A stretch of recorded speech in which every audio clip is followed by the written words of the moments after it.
ಯಾರಿಗಿಲ್ಲ ನೋವು, ಯಾರಿಗಿಲ್ಲ ಸಾವು, ವ್ಯರ್ಥ ವ್ಯಸನದಿಂದ ಸಿಹಿಯೂ ಕೂಡಬೇವು.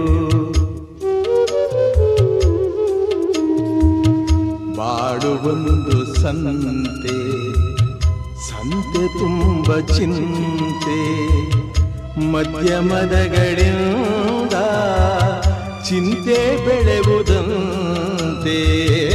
ಅಂಕೆ ಇರದ ಮನಸ್ಸನು ದಂಡಿಸುವುದು ನ್ಯಾಯ, ಮೂಕ ಮುಗ್ಧ ದೇಹವ ಹಿಂಸಿಸುವುದು ಹೇ